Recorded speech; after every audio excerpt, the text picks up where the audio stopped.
Bonjour et bienvenue sur ce talk en direct du congrès IMO 2025. J'ai la chance d'être avec Florence Jam. Bonjour Florence. Bonjour.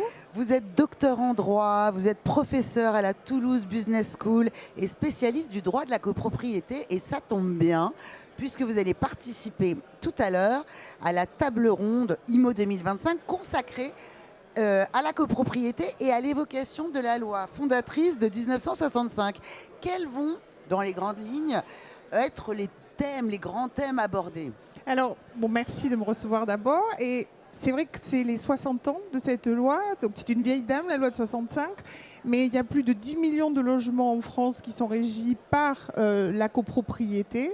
Et c'est important de fêter cet anniversaire d'une loi qui dure, mais qui met au centre du dispositif les syndics de copropriété. Et à la FNAIM, il y a beaucoup de syndics de copropriété. Donc nous allons évoquer bien sûr la profession de syndic, le comportement des copropriétaires qui a bien changé depuis 1965, la loi qui est sans cesse retouchée par le législateur, qui est source de difficultés aujourd'hui, et les évolutions qui pourraient intervenir pour faciliter la gestion des copropriétés. C'est très attendu, bien entendu, par les syndics, mais aussi par les copropriétaires. Cet après-midi, il y aura des membres de conseils syndicaux qui vont assister à cette table ronde pour échanger sur ce qu'est la copropriété aujourd'hui, comment elle a évolué et peut-être ce qu'elle sera demain. Elle n'est pas amenée à changer considérablement, mais on peut peut-être la simplifier.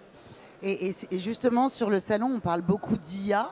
J'imagine que là aussi, l'IA intervient dans la simplification de la copropriété ou pas? Bien sûr. Alors, je pense que les syndics vont s'emparer de cette nouvelle technologie pour faciliter leurs tâches, pour avoir plus de temps pour les copropriétaires. Parce que finalement, c'est ce qui est demandé. Aujourd'hui, ils sont noyés sous une masse d'obligations lourdes. C'est un métier d'engagement. Et je pense que l'IA va faciliter leur gestion. Encore faut-il qu'ils se forment à ces outils, qu'ils forment aussi leurs copropriétaires, leurs conseillers syndicaux pour l'utiliser, pour déclarer des sinistres, pour faciliter des petites questions au quotidien. Oui, je crois qu'on ne pourra pas faire sans. Florence Jam, merci. On vous souhaite une bonne table ronde. Merci beaucoup. Merci.